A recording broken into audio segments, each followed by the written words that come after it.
મહાકુંભ ન જઈ શકતા હોવ તો આ મંત્રો સાથે કરો સ્નાન, ઘર બની જશે પ્રયાગરાજ। મહાકુંભ 2025 ઉત્તર પ્રદેશના પ્રયાગરાજમાં મહાકુંભ મેળાનો પ્રારંભ થઈ ચૂક્યો છે। ત્યાં શ્રદ્ધાળુઓનો મેળાવડો લાગ્યો છે। આ પૌરાણિક પ્રાચીન ઘટનાનો અદ્ભુત વૈભવ સંગમના પવિત્ર કિનારા પર ફેલાયેલો છે। આગામી પ્રમુખ સ્નાન તિથિઓ પર મોટી ભીડ ત્યાં ઉમટી પડશે। બીજી તરફ સરકારી આંકડાઓનો અંદાજ છે કે આ વખતે મહાકુંભમાં લગભગ 45 કરોડ લોકો સામેલ થશે। 144 વર્ષ પછી બનેલા આ અદ્ભુત સંયોગમાં દરેક વ્યક્તિ આ ઘટનાનો ભાગ બનવા અને ત્રિવેણીના પાણીમાં સ્નાન કરીને પોતાને પવિત્ર કરવાની ઈચ્છા રાખે છે। જો કે, દરેક લોકો માટે ત્યાં પહોંચવું શક્ય નથી અને મોટી સંખ્યામાં એવા લોકો છે જે ઈચ્છા હોવા છતાં પવિત્ર ઘાટ સુધી પહોંચી શકશે નહીં। જો તમે પણ આ લોકોમાં સામેલ છો તો નિરાશ થવાની બિલકુલ જરૂર નથી। જો તમારી પણ મહાકુંભમાં ડૂબકી લગાવવાની ઈચ્છા હોય અને તે પૂર્ણ ન થઈ રહી હોય, તો શાસ્ત્રોમાં તેના માટે પણ વ્યવસ્થા કરવામાં આવી છે। પુરાણો અને શાસ્ત્રોમાં ગંગા નદીની સ્તુતિ અને આહ્વાન કરવા માટે કેટલાક એવા મંત્રો છે, જેના ઉચ્ચારણ અને પાઠ કરવાથી દરેક સ્થાન ગંગા તીર્થ બની જાય છે અને દરેક પાણી ગંગા જળ બની જાય છે। ગંગા માતાએ ખુદ એ વચન આપ્યું છે કે જ્યારે પણ કોઈ શુભ કાર્ય માટે મારું આહ્વાન કરવામાં આવશે ત્યારે હું દરેક વ્યક્તિના કલ્યાણ માટે જરૂર આવીશ। આવી સ્થિતિમાં અમૃત સ્નાનની ખાસ તિથિ પર ગંગા સ્નાન કરવાના દિવ્ય લાભોથી તમે વંચિત નહીં રહેશો। માત્ર આ મંત્રોનો જાપ કરો અને તમે ઘરમાં જ ગંગા સ્નાનનો લાભ લઈ શકો છો। નદીઓના આહ્વાનનો મંત્ર। ગંગા નદી તો પવિત્ર છે જ પણ તેની સાથે તેની સહાયક નદીઓ યમુના અને સરસ્વતીનો પણ ખૂબ મહિમા છે। આ ઉપરાંત ગોદાવરી, કાવેરી, સિંધુ અને નર્મદાને પણ પોતપોતાના સ્થાનો પર ગંગાના અવતાર કહેવામાં આવે છે। સંગમ તીર્થ ક્ષેત્રમાં ગંગા, યમુના અને સરસ્વતીનો સંગમ છે, એટલા માટે તીર્થરાજ પ્રયાગનો મહિમા પણ છે। આ ઉપરાંત ગંગાની જેમ જ આ બધી નદીઓ અલગ અલગ કાળમાં ભગવાન બ્રહ્મદેવના કમંડળમાંથી ઉદ્ભવી છે અને તેમને સપ્તધારા કહેવામાં આવે છે। આ બધી નદીઓના ધ્યાનનો મંત્ર ખૂબ જ પ્રભાવી છે જે સ્નાનના પાણીને ગંગાજળ અને ત્રિવેણીમાં પરિવર્તિત કરી દે છે। તેથી સ્નાન કરતા પહેલા આ મંત્રનો જાપ કરવો।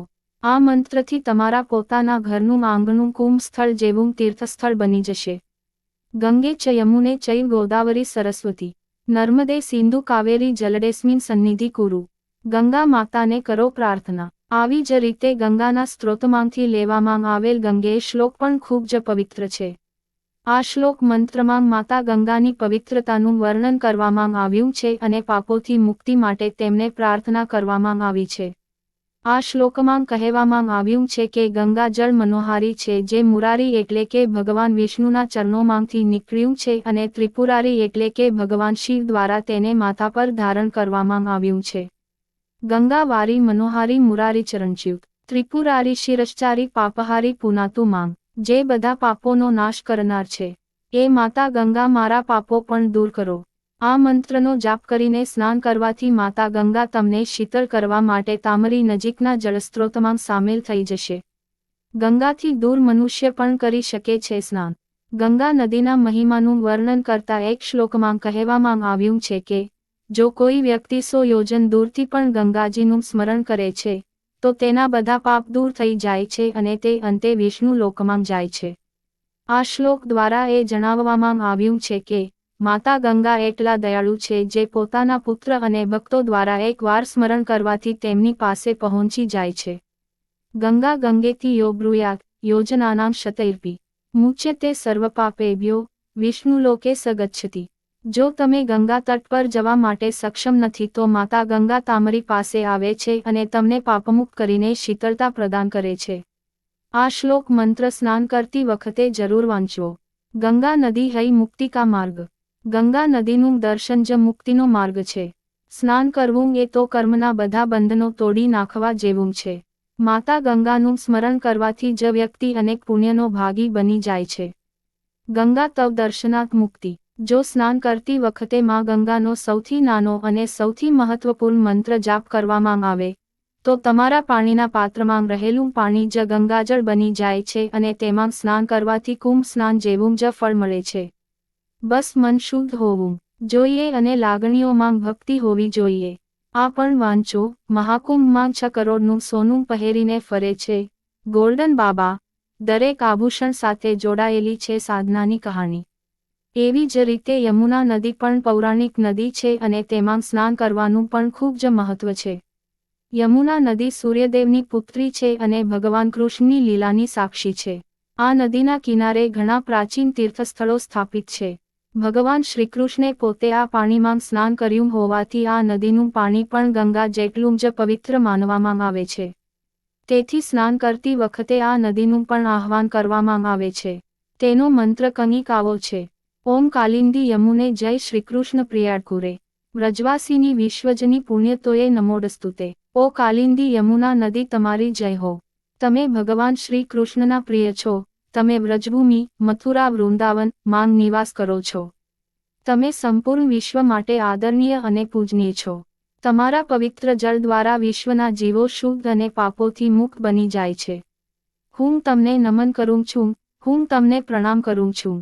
તમે કૃપા કરીને મને દર્શન આપીને કૃતાર્થ કરો. જ્યારે તમે સ્નાન કરવા જાઓ ત્યારે તીર્થસ્થાનોના રાજા પ્રયાગ અને તેના મહિમાનું ચોક્કસ સ્મરણ કરવું.